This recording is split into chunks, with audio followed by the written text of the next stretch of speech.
రైతుల ప్రభుత్వాన్ని గొప్పలు చెప్పుకుంటున్న కూటమి ప్రభుత్వం అన్నదాతలను ఆదుకోవటంలో పూర్తిగా విఫలమైందని బనగానపల్లి మాజీ ఎమ్మెల్యే కాట్సాని రామరెడ్డి తీవ్రంగా విమర్శించారు.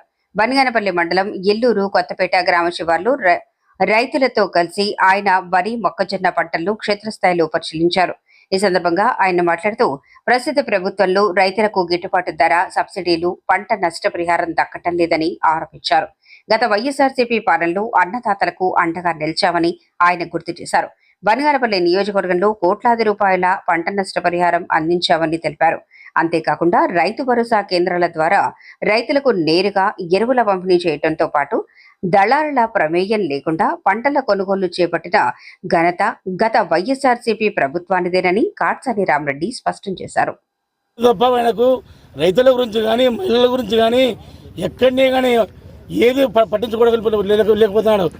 రైతులు ఈ పొత్తు పూర్తిగా పొలాలు కవులు తీసుకునేది కూడా ఎవరు ముందుకు రావడం లేదు. యొక్క ధరల గురించి వాళ్ళ బాధల గురించి తెలుసుకోవడం కూడా జరిగింది. ముఖ్యంగా ఏంటంటే రైతుకు రుణమాఫీ కంటే కూడా గిట్టుబాటు రేటు అనేది చాలా ముఖ్యమైన పాయింట్.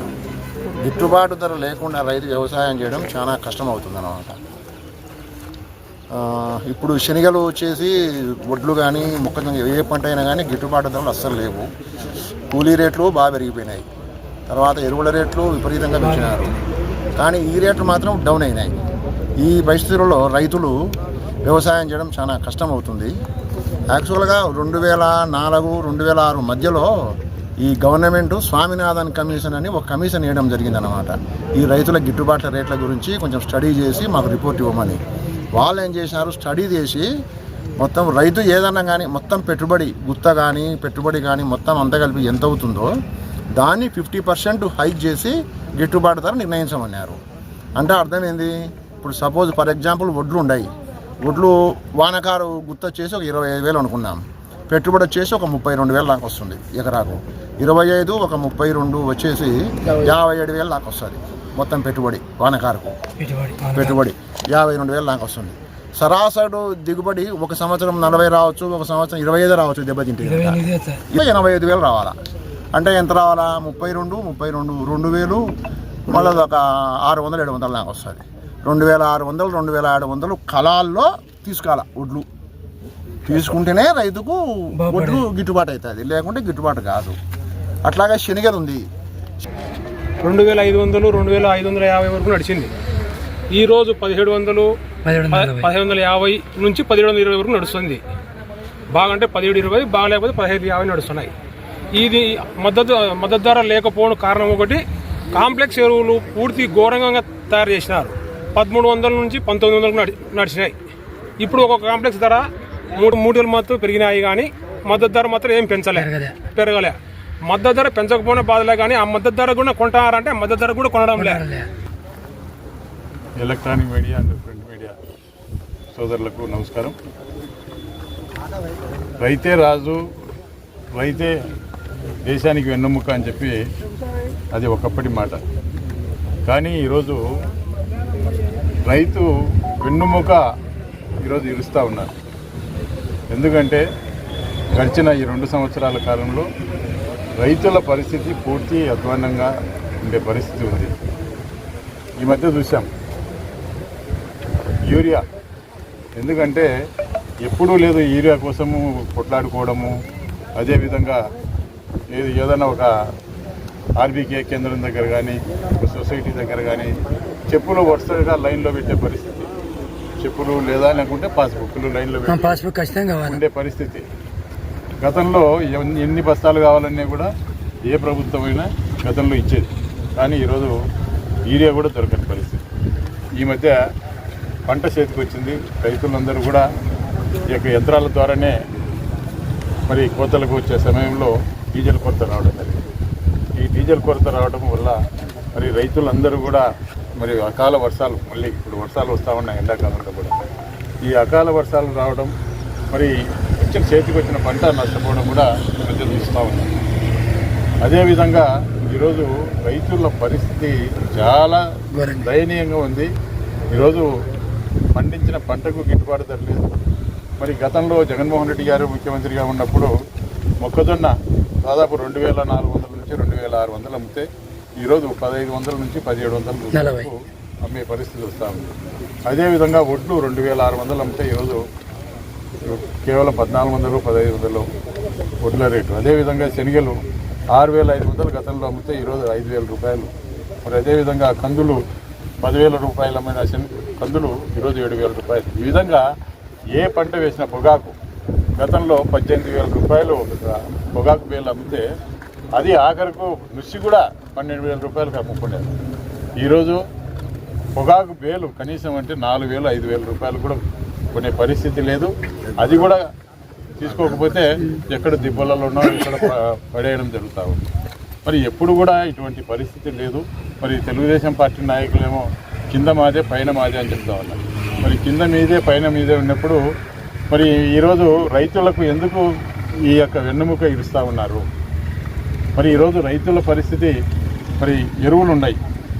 ఈరోజు చూస్తూ ఉన్నాం దాదాపు 20 ఎరువు మరి దాదాపు 1,300 రూపాయలు అమ్మే ఎరువుల బస్తా ఈరోజు 1,800 1,150 రూపాయలు అమ్మే బస్తా 1,800 రూపాయలకు ఈరోజు వేస్తూ ఉంది.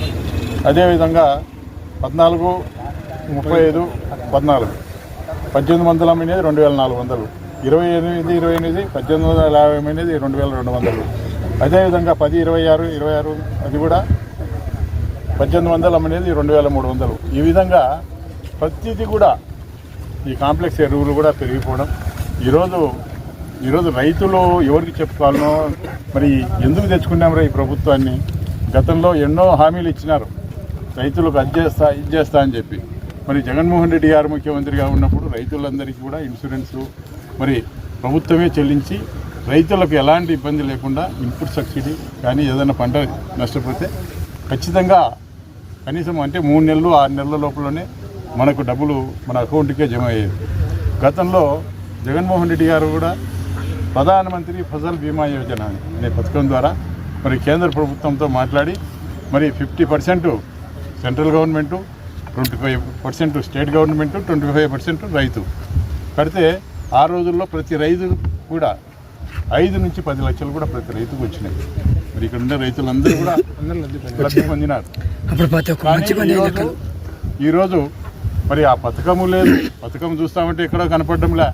ఈరోజు రైతులకు మరి ఇన్సూరెన్స్ ఎందుకంటే ఈరోజు బ్యాంకుకి వెళ్తే ఇన్సూరెన్స్ మనమే కట్టుకోవాలి.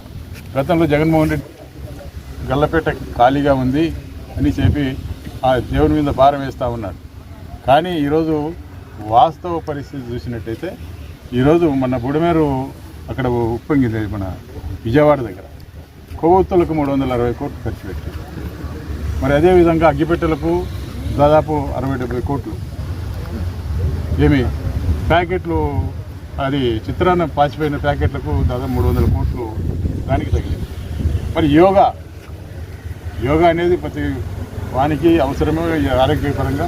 కానీ ఆ 320 కోట్లు ఒక యోగా చేసేదానికి ప్రభుత్వాన్ని అని చెప్పి ఈరోజు ఒక గింజ కూడా ఈ రోజు వరకు కూడా ప్రభుత్వం కొనుగోలు చేసే పరిస్థితి కనపడటం లేదు. ఎక్కడ చూసిన కళాల్లోనూ ఎక్కడ చూసినా ఆరబోసుకొని ఈరోజు మరి ఎప్పుడెప్పుడు వర్షం వస్తుందా ఎప్పుడు మరి మళ్ళీ ఇవి తడిచిపోతే దీన్ని బొట్లు కడిగే పరిస్థితి లేదు. కాబట్టి ఇప్పటికైనా కూడా ప్రభుత్వం కళ్ళు తెచ్చి రైతుల మీద, ఎందుకంటే మీరు ఎక్కడెక్కడో కంప చెట్ల కోసము ఆ యొక్క అమరావతిలో నీళ్లు కొట్టడానికి 100,000 కోట్ల రూపాయలు 164 సీట్లు కూటమి ప్రభుత్వానికి ఇవ్వడం జరిగింది.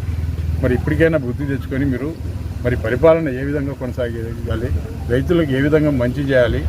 కేవలం మీరు బాగుండి మీ యొక్క కార్యకర్తలు, మీ యొక్క ఎమ్మెల్యేలు, మీ మంత్రులు ఈ బాగు కోసం మీరు చూసుకుంటున్నారు తప్ప ఈరోజు రైతుల పరిస్థితి ఏ విధంగా ఉంది, రైతులు పండించిన పంటకు గిట్టుబాటు ధర ఉందా, ఈరోజు కాంప్లెక్స్ ఎరువులు పెరుగుతూ ఉన్నాయి, ఏ విధంగా రైతులకు తోడ్పాటు అందించాలా. గతంలో స్వామినాథన్ కమిషన్ గతంలో ఏ విధంగా మరి రైతులకు సంబంధించి మరి వాళ్ళు ఆలోచన చేసినారు, ఆ ఆలోచన విధానంగా మీరు ఏ విధంగా నడుచుకుంటున్నారు అనేది ఆలోచన చేసి ఇప్పటికైనా కూడా, ఎందుకంటే ఇప్పటికేదో ఇప్పుడు మళ్ళీ కొత్తగా చెప్తా ఉన్నారు అయిపోయిన పెళ్లికి మేళం వచ్చినట్టు ఈరోజు రైతులు అందరూ కూడా ఇప్పటికే ఈ మొక్కజొన్న పంట చాలా వరకు 1,400కు 1,500కి ఎట్టబడితే అట్లా అమ్మేసుకున్నారు. అది కూడా మధ్యదళారులకు అమ్ముకోవడం వల్ల ఈరోజు వాళ్ళు డబ్బులు ఎగరగొట్టి ఆ విధంగా నష్టపోయి ఈరోజు ఎక్కువ పంట ఇక్కడ ఈ రాష్ట్రంలో కాదు, తెలంగాణ రాష్ట్రంలో ఎక్కువ పంట రావడం, మరి ఈరోజు బొట్లకు అడిగే పరిస్థితి ఉంది. కాబట్టి ఇప్పటికైనా కూడా ప్రభుత్వం కొనుగోలు చేసి ఖచ్చితంగా రైతును ఆదుకోవాలా. అదేవిధంగా వరి కానీ మిగతా ఈరోజు మొక్కజొన్న కానీ ఇప్పటికే చాలా వరకు దాదాపు 80% మంది ఇప్పటికే మధ్యదళారీలకు అమ్ముకొని మరి నష్టపోవడం జరుగుతూ ఉంది. ఇప్పటికైనా కూడా వచ్చే సంవత్సరమైనా, ఇప్పుడంటే మీరు అంతా అయిపోయింది ఏం లేదు, వచ్చే సంవత్సరమైనా కూడా ఖచ్చితంగా ఈ యొక్క ఒక నిధి ఏర్పాటు చేసి, ఎందుకంటే ప్రతి సంవత్సరం జగన్మోహన్ రెడ్డి గారి గవర్నమెంట్లో దాదాపు 5,000 కోట్ల రూపాయలు ధరల స్థిరీకరణ కోసం ఖర్చు పెట్టేవాళ్ళు. ఈరోజు ₹1 కూడా మీరు ధరల స్థిరీకరణ కోసం ఖర్చు పెట్టడం లేదు. ఖచ్చితంగా వచ్చే సంవత్సరమైనా కూడా మరి మీరు మంచి ప్రభుత్వం అని చెప్పుకుంటా ఉన్నారు. మీ అంతకు మీరు ఊరికే గొప్పలు చెప్పుకుంటే కాదు, ఖచ్చితంగా రైతులకు ఉపయోగపడే విధంగా మంచి ప్రభుత్వం అంటే అందరికీ ఉపయోగపడాలి. అంతే తప్ప ఏదో మీకోసము, మీ యొక్క స్వార్థం కోసము, మీ యొక్క స్వార్థ ప్రయోజనాల కోసం కాదు. ఖచ్చితంగా రైతులు ఖచ్చితంగా ఈరోజు ఈ యొక్క మట్టిని నమ్ముకొని జీవిస్తూ ఉన్నారు కాబట్టి వాళ్ళు ఖచ్చితంగా న్యాయం చేయాలా. ఖచ్చితంగా ప్రతి ఒక్క రైతుకు గిట్టుబాటు ధర కల్పించాలా. ఖచ్చితంగా వచ్చే సంవత్సరమైనా కూడా ప్రతి రైతు కూడా ఇన్సూరెన్స్ ఏదైతే ఉందో ఈ ఇన్సూరెన్స్ కూడా ఖచ్చితంగా ప్రభుత్వమే చెల్లించాలి. గతంలో జగన్మోహన్ రెడ్డి గారు డబ్బు చెల్లించినప్పుడు ఈ ప్రభుత్వం ఎందుకు చెల్లించలేకపోతా ఉంది? మరి ఈరోజు రైతులు కూడా ప్రశ్నించాలి. ఖచ్చితంగా రైతుల్లో కూడా ఒక ఐక్యత రావాలి. ఎందుకంటే మనం పొరపాటు చేసినామని ఇప్పటికే తెలుసుకుంటున్నారు.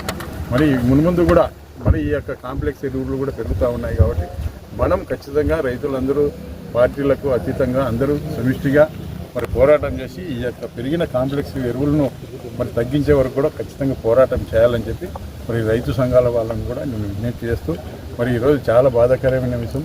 ఈరోజు ఇప్పటికే మళ్ళీ వర్షాలు కూడా వస్తూ ఉన్నాయి. ఎక్కడ చూసినా కూడా ఈరోజు రోడ్ల మీద ఈ యొక్క మొక్కజొన్న అన్నీ కూడా ఆరబోసుకోవడం జరిగింది. మరి అదిగినాగిన పొరపాటున తడిచిపోతే అవి పొట్లకు కూడా అడిగే పరిస్థితి ఉండదు. కాబట్టి ఇప్పటికైనా ప్రభుత్వం కళ్ళు తెరిచి రైతులను ఆదుకోవాలని చెప్పి మేము కోరుతాము.